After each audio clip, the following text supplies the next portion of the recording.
You may have heard that money doesn't buy happiness, and the person that told you that probably had a lot of money. But they aren't exactly wrong. I think what's closer to the truth is that having money is not everything. Not having it is. Kanye West said that. And while I don't always take financial advice from rappers, Kanye's got a pretty good point. When you don't have money, it becomes the source of a lot of pain, frustration, and anger. It consumes your life and becomes the lens with which you see the world. Hey, how much did that cost? Oh, that must have been expensive. Hey, I think you owe me 20 bucks.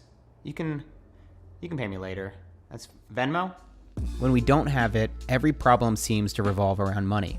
And while being rich won't fix every problem in your life, stacking up some money seems like a worthwhile pursuit. When you become financially free, you will no longer make every decision solely based on money. You don't take the job just because it pays better. You don't have to look at the price of organic groceries to make sure you can afford them. Hell, you can take Uber Black to the airport every once in a while. Imagine being at a place where you never had to worry about money again. And maybe not even that far. Imagine a place where money wasn't the major stressor in your life and on your relationships. The steps to get there are simple, but it's not gonna happen overnight. So let's get started. Step 1, create an emergency fund. Save $1,000 and put it into an emergency fund that you'll only use in dire circumstances. I remember reading a story from Dave Ramsey from someone who literally put their emergency fund inside a frame with the words, "break glass in case of emergency." Hold up though. Emergencies don't include beer money, vacations, or even an engagement ring. It's a minimalist ring. This money should only be used if and when shit hits the fan. When your car breaks down, when you need to replace your water heater. Basically, when your life would otherwise become completely derailed, that's when you go to the emergency fund. Why create an emergency fund? Because everything that can go wrong will go wrong. And instead of borrowing money from your family again or pulling out your credit card, pushing yourself further into debt, you'll have something to fall back on. The great thing about the emergency fund is that it starts to give you that feeling of financial freedom. For the first time maybe in your adult life, you have some room to breathe. This step is the quickest way to finally start to gain some control back in your life. Step 2, pay off your debt.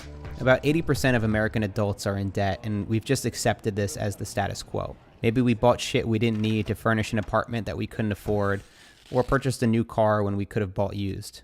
For me, one of the biggest problems with debt is that it restricts your monthly income. So when you're paying $500 to $700, even more on your mortgage, your student loans, your car payment, it severely restricts the amount of money you can save. The other thing I'll say is that you're gonna be saving thousands of dollars in interest if you're able to pay off your loans quicker.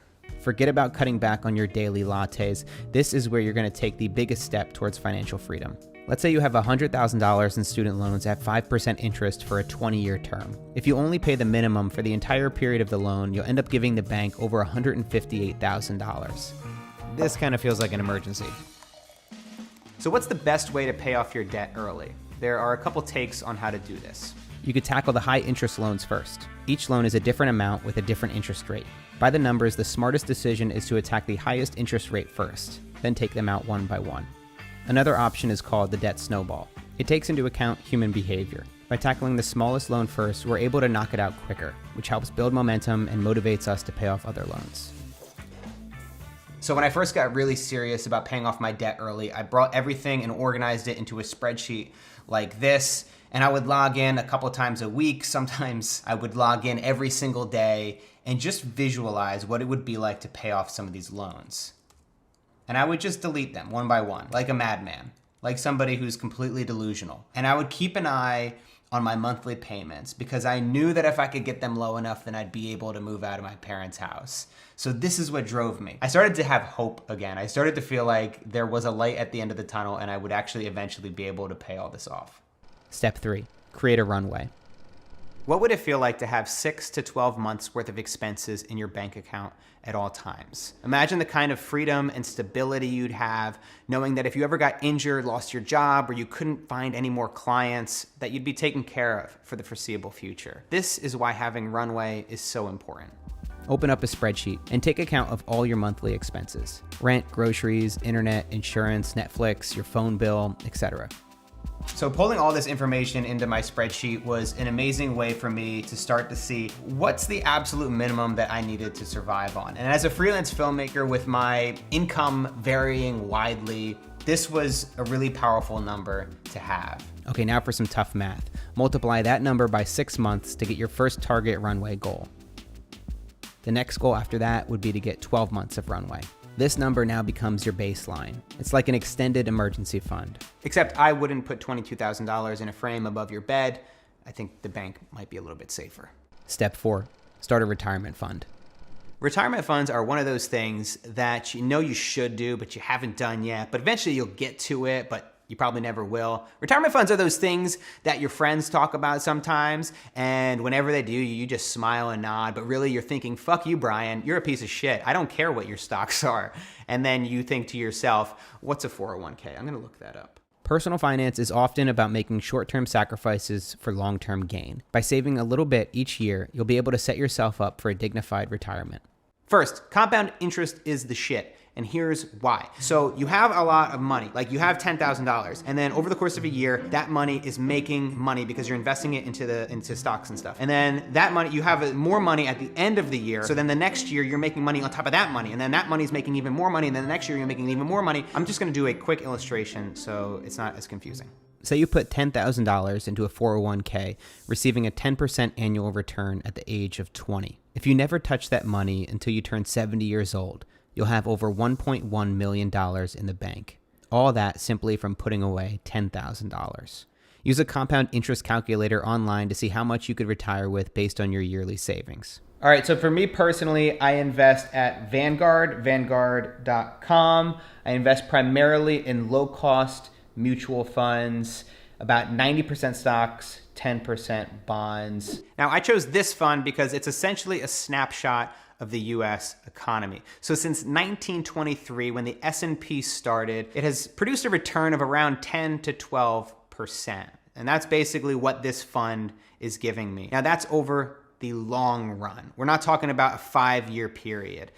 So when you invest in the long run, you're not checking your Vanguard account every day, every other day. You're putting your money in, you're making sure that you have everything set, and then you're checking it maybe in 6 months, maybe in a year, but you're not stressing out every time that the stock market's shaky. When 2008 hit, a lot of people lost money. But if you're investing in the long term, that's not gonna matter at all, because in 30 years, you're gonna eventually make your money back. Now, there are many, many variables that will factor into your own investment strategy, like your age, your income, how much money you'll think you'll need when you retire, how much risk you're willing to tolerate. Please do your research before investing. I'm not your financial manager, investor, or fiduciary.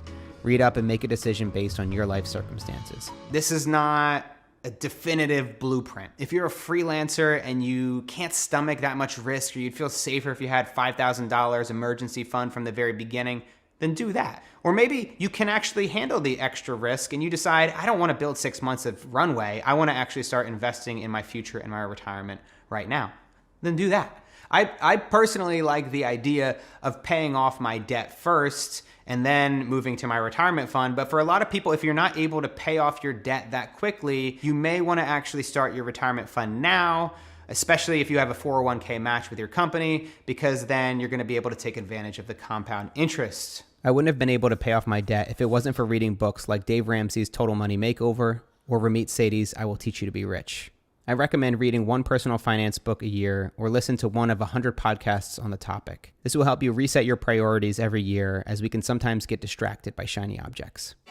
Once you've got a solid emergency fund, pay off your debt, padded your bank account with runway, and you've got your retirement fund started, you're on your way to financial freedom. And it won't take finishing your retirement fund to finally realize that having money is not everything. Is this an awkward time to ask for money? As you guys know, if you watch my channel a lot, I usually end my videos with a Patreon pitch. It's how I'm able to make these videos ad-free. But before I do that today, I want to be very clear. If you do not have the money, if you are trying to pay off your debt and you're trying to cut down as many expenses as possible, if you feel stressed out about buying a cup of coffee, please, please, please, please, please do not contribute to my Patreon. This is not reverse psychology or anything. I truly want you guys to kick ass. I want you to do amazing stuff, and I want you to not feel stressed out about money, and I don't want you to make bad decisions with your money. That said, if you do have the money, if you feel so inclined and you're feeling great about it, I would love it if you would consider contributing to my Patreon account. I've been working my ass off to try to make really great videos and extra podcast episodes to add value to you guys. So these are some of the things that you can get from it. If you want to support my channel, I've set up a Patreon account, but I'm not just asking for your money. I've created tiers that get you access to content like my Patreon-only AMA podcast, and I also make videos on minimalism, filmmaking, and business. Learn things like how to grow an audience or how to tell a great story through film. As always, thank you guys so much for watching, and I will see you next time.